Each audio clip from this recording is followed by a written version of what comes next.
Magandang balita po para sa mga motorista.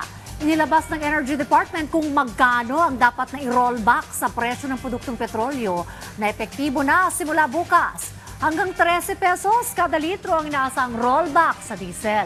Mahigit 15 pesos sa kerosene habang mayroong bagyang pagtaas na 53 centavos sa gasolina.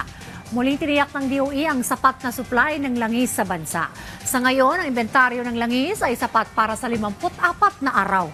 Dumating na rin sa Subic at Davao ang mahigit sa 100 milyong litro ng diesel. They're mandated to comply with this. So we have our own procedure with due process.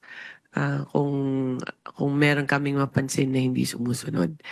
I have to elaborate though that some companies already did their own rollback before the prescribed time.